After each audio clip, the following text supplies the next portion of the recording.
అంటే అల్లా చెప్పిన ఒక్క సజ్దాని నిరాకరించినందుకే అతను శైతాన్ అయిపోయాడు కదా. మరి మీరు నెల రోజులు మీరు ఒక్క నమాజ్ కూడా వదలకుండా చేసి చూడండి, తర్వాత నమాజ్ మిమ్మల్ని వదలదు. ఈ పరేజ్ గారి వ్యక్తుల అలవాటేంటో తెలుసా? నమాజ్. మన తల్లి గర్భంలో ఉన్నప్పుడు అల్లాతో అడుక్కున్నామా, అల్లా నాకు ఈ అవయవాలు ఇవ్వు, అల్లా నాకు కళ్ళివ్వు, ముక్కివ్వు, చెవివ్వు.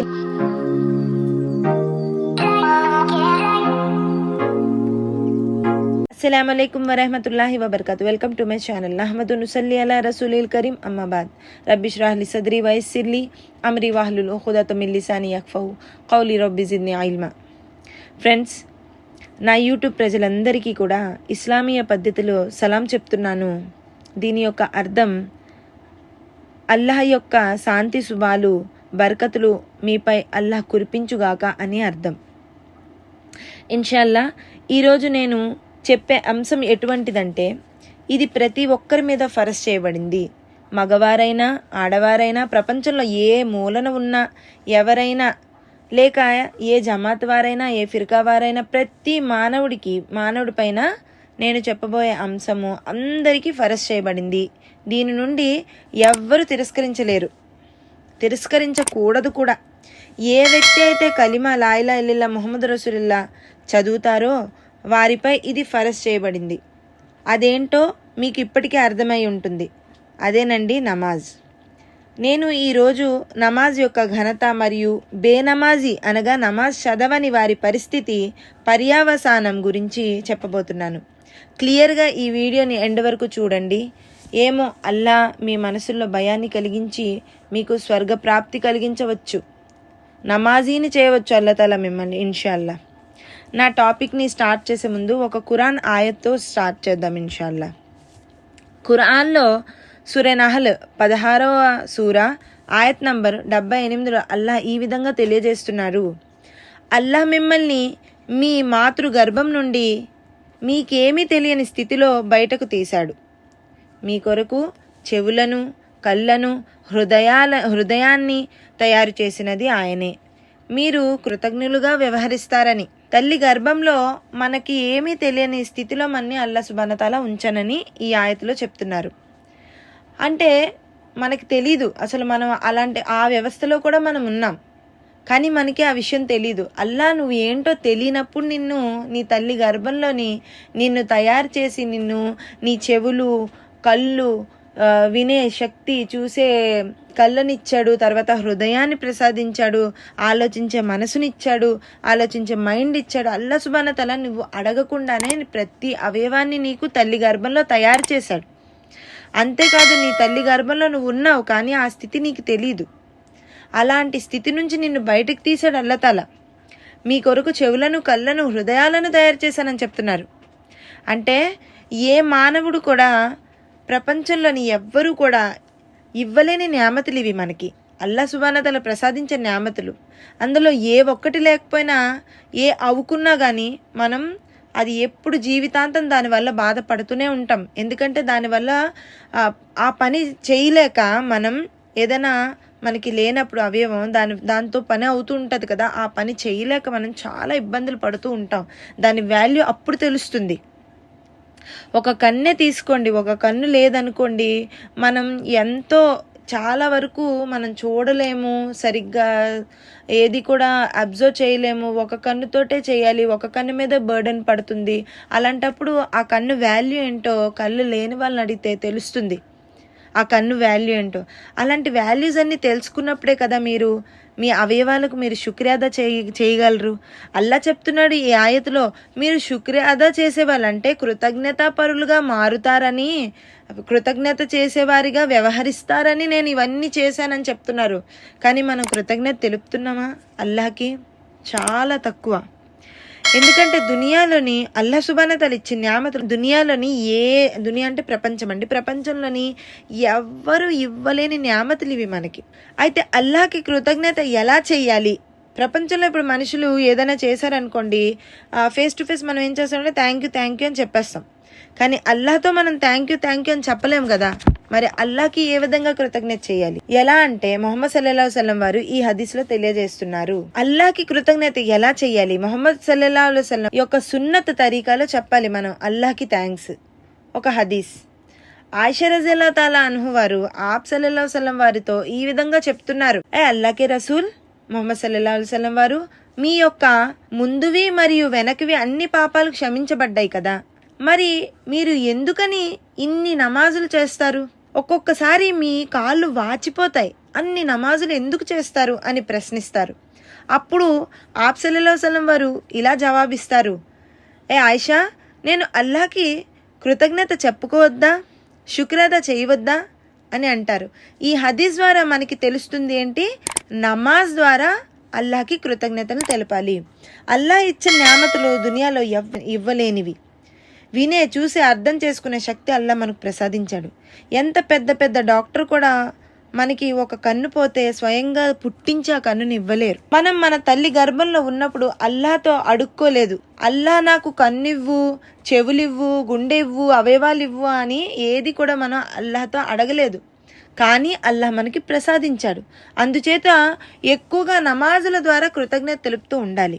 ఇప్పుడు నమాజ్ ఏంటి అనేది మనం తెలుసుకోవాలి. ఇస్లాం యొక్క 5 పిల్లర్స్లో నమాజ్ అనేది ఒక పిల్లర్. ఆప్ సల్లల్లాహు అలైహి వసల్లం వారు ఇలా తెలియజేశారు. ఇస్లాం యొక్క బునియాద్ అంటే ఇస్లాం యొక్క బిల్డింగే అనుకోండి. ఒక బిల్డింగ్కి పిల్లర్స్ కరెక్ట్గా ఉన్నప్పుడే ఆ బిల్డింగ్ నిలబడుతుంది. అదేవిధంగా ఇస్లాం యొక్క 5 పిల్లర్స్, 5 పనులు కూడా కరెక్ట్గా ఉన్నప్పుడే మీరు ఇస్లాంలో పర్ఫెక్ట్గా ఉన్నట్టు. మొదటిగా ఇస్లాం యొక్క పిల్లర్స్ ఏంటంటే, మొదటిగా షహదత్, లా ఇలాహా ఇల్లల్లాహ్ ముహమ్మదు రసూలుల్లాహ్. రెండవది నమాజ్, మూడవది రోజా, జకాత్, హజ్ 5. అయితే ఇందులోని రెండవది నమాజ్ అని మనకి తెలుస్తుంది. ఈ 5 పిల్లర్స్లో మనం ఒక్కటి పాటించకపోయినా మనం సంపూర్ణ ముసల్మాన్లు కాలేము. ఎందుకంటే ముత్తకి పరేజ్గార్ల అలవాటు నమాజ్. ఖురాన్లో అల్లాహ్ ఈ విధంగా తెలియజేస్తున్నారు. సూరే బక్రా ఆయత్ నంబర్ 3లో అల్లాహ్ అంటున్నారు, వల్లదీన యుమినూన బిల్ గైబి వ యుకీమూన స్సలాత వ మిమ్మా రజక్నాహుం యున్ఫికూన్. అర్థం, వారు గోప్యమైన విషయాలను విశ్వసిస్తారు, నమాజ్ను నెలకొల్పుతారు, ఇంకా మేము ప్రసాదించిన దాని నుంచి ఖర్చు పెడతారు. ఈ ఆయత్లో అల్లాహ్ సుబ్హానహు వ తఆలా ఏం చెప్తున్నారు? గోప్యమైన విషయాలను విశ్వసిస్తారు. గోప్యమైన విషయాలు అంటే ఆఖిరత్, ఫరిష్తాలు, కబరజాబ్, జన్నత్, జహన్నము, వీటన్నింటి మీద విశ్వసిస్తారనమాట. వీటన్నింటినీ విశ్వసిస్తారు ఎవరు? విశ్వాసులు. అంతేకాకుండా అల్లాహ్ ఇంకేం చెప్తున్నారు? నమాజును నెలకొల్పుతారు. ఎవరైతే విశ్వాసులో వారు మాత్రమే నమాజ్ చేస్తారని కూడా అల్లాహ్ సుబ్హానహు వ తఆలా ఈ ఆయతలో తెలియజేస్తున్నారు. అంతేకాదు అల్లాహ్ ఇచ్చిన ధనాన్ని నుంచి అల్లాహ్ మార్గంలో ఖర్చు చేస్తారు. అంటే ఈ ఆయతలోని అల్లాహ్ సుబ్హానహు వ తఆలా డిక్లేర్ చేస్తున్నారు, ఒక మోమిని ఏ విధంగా ఉంటాడు, అతను గోప్యంగా ఉన్న విషయాలను నమ్ముతాడు, అంతేకాకుండా నమాజును నెలకొల్పుతాడు, అంతేకాకుండా అల్లాహ్ ఇచ్చిన ధనం నుంచి అల్లాహ్ మార్గంలో ఖర్చు చేస్తాడు. ప్రతి పాయింట్లోనే ఉంది. అల్లాహ్ సుబ్హానహు వ తఆలా మోమిన్ యొక్క సిఫత్ ఎలా ఉండాలనేది ఈ ఆయతలో మనకి తెలుస్తుంది. ఒక నమాజ్ మానేస్తే మన చేతులారా మనమే ఒక పిల్లర్ని పడేసుకున్నట్టే. అంటే 5 పిల్లర్స్ కరెక్ట్గా లేవనుకోండి, ఆ 5 పిల్లర్స్ కరెక్ట్గా లేనప్పుడు మీ ఇస్లాం కూడా కరెక్ట్గా లేనట్టే. ఈమాన్ గల వ్యక్తిని నేను కాదా అవునా అని ఒకసారి పరిశీలించుకోండి.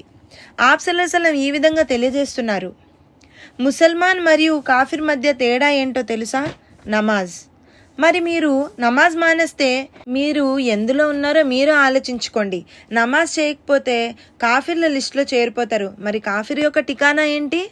జహన్నం. ఆ నరకాన్ని మనం ఆలోచించుకోనులేము, అంత భయంకరంగా ఉంటుంది. అలాంటి నరకానికి అల్లాహ్ సుబ్హానహు వ తఆలా మిమ్మల్ని ఇంధనంగా మార్చేస్తాడు ఎవరైతే నమాజులు మానేస్తారో.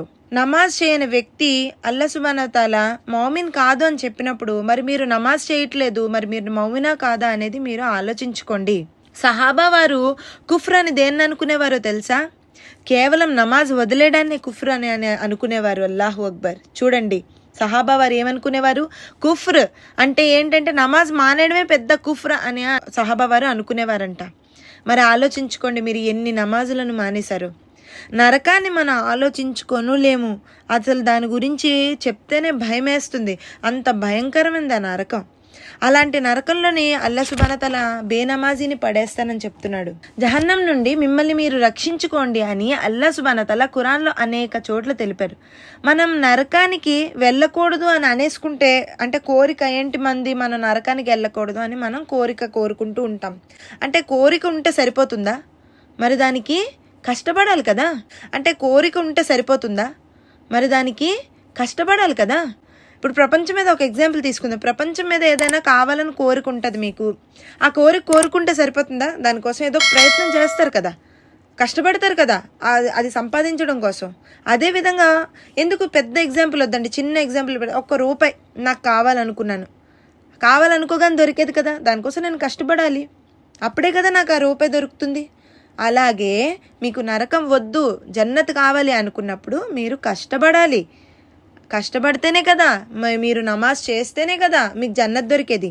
ఇబ్లీస్ శైతాన్ విషయం తీసుకుంటే అల్లాహ్ ఒక సజ్దా చేయమంటేనే అతను నిరాకరించాడు. మరి అల్లాహ్ తాలా అతన్ని ఇబ్లీస్ చేస్తారు. అతని మీద ఏంటంటే అల్లాహ్ ఇంకా నరకవాసి అని అల్లాహ్ సుబ్హానహు తఆలా డిక్లేర్ చేస్తారు. ఏది? ఒక్క సజ్దా. అది అల్లాహ్ ముందు కాదు, ఆదం అలైహిస్సలాం ముందు చేయమంటేనే అతను ధిక్కరించాడు. అలాంటి దానికే అల్లాహ్ సుబ్హానహు తఆలా అతనికి నరకవాసి అని చెప్పేసి, నమాజ్ చదవలేని వారు మరి శైతాన్ కంటే ఘోరమైన వారా కాదా? ఆలోచించండి. మరి నమాజ్లో ఎన్ని సజ్దాలు మీరు అల్లాహ్ చెప్పిన సజ్దాలు ఎన్ని వదిలేస్తున్నారు? మరి నమాజ్ వదిలేయడం అంటే ఏంటి? శైతాన్ ఒక సజ్దా చేయనందుకే ఇబ్లీస్ అయిపోయాడు. మరి మీరు ఇన్ని నమాజులు వదిలేస్తున్నారు, ఇన్ని సజ్దాలు వదిలేస్తున్నారు. మరి అల్లాహ్ సుబ్హానహు తఆలా దృష్టిలో మరి మీరు ఏమవుతారో ఆలోచించుకోండి. నమాజ్ చదివిన వాడే గెలుపును పొందేవాడు. నమాజ్ ఒక నూరు మనకి. నమాజ్ ఒక దారి, జన్నత్కి వెళ్ళే దారి మనకి. నమాజ్ పాపాల నుండి దూరం చేసే ఒక దారి, నరకం నుండి రక్షింపబడే దారి మనకి నమాజ్ అనేది. నమాజ్ వదిలేసి నేను మౌమిన్ని అని సాక్ష్యం మాత్రం అస్సలు ఇచ్చుకోకండి. నమాజ్ యొక్క ఘనత ఏంటి? మరి నమాజ్ చెయ్యని వాడు పర్యవసనం ఏంటి? ఇప్పుడు మీరు తెలుసుకున్నారు కదా. మరి నమాజులు చేసేవారిగా మారండి, నరకం నుండి రక్షింపబడేవారిగా మారండి. నమాజులు వదలకుండా 1 నెల చేసి చూడండి, ఇన్షాల్లా నమాజ్ తర్వాత మిమ్మల్ని వదలదు. అంత నమాజ్కి ఎడిక్ట్ అయిపోతారు. మీరు అనుకుంటారు చాలా కష్టమైన పని అని. కాదు, మీకు ఇష్టమైన పని అయిపోతుంది. ఇష్టంగా చేసి చూడండి. ఒక్క నమాజ్ నుంచి మరొక నమాజ్కి ఎదురు చూస్తారు. అంత అలవాటు పడిపోతారు నమాజ్కి. నమాజ్ చేయకపోతే ఏదో చేయలేనట్టు, ఏదో తప్పు చేస్తున్నట్టు బెంగగా ఉంటుంది. అంత నమాజ్కి అలవాటు పడిపోతుంది. 1 నెల మీరు ఒక్క నమాజ్ కూడా వదలకుండా మీరు ట్రై చేయండి, చూడండి, ఇన్షాల్లా మీరు నమాజీలు అయిపోతారు. అయితే చివరిగా అల్లాహ్తో దువా చేస్తున్నాను, మన అందరినీ అల్లాహ్ నమాజీలను చేయాలి, నమాజ్ ద్వారా జన్నత్ పొందే భాగ్యాన్ని ప్రసాదించాలని కోరుకుంటూ ఈ వీడియోని ఎండ్ చేస్తున్నాను. రబ్బనా తకబ్బల్ మిన్నా ఇన్నక అంతస్ సమీయుల్ అలీం. మరిన్ని మంచి వీడియోస్ కోసం నా ఛానల్ని లైక్, షేర్ అండ్ సబ్స్క్రైబ్ చేయండి. నాకు సపోర్ట్ చేయండి గాయస్. అస్సలాము అలైకుం వరహమతుల్లాహి వబర్కాతు. నా వీడియో కనుక మీకు నచ్చినట్లయితే లైక్ చేయండి, నా ఛానల్ సబ్స్క్రైబ్ చేయండి, బెల్ ఐకాన్ క్లిక్ చేస్తే ఆల్ అనే ఆప్షన్ వస్తుంది. దాన్ని క్లిక్ చేయడం వల్ల నా వీడియోస్ మీకు నోటిఫికేషన్ ద్వారా వస్తాయి. Thank you.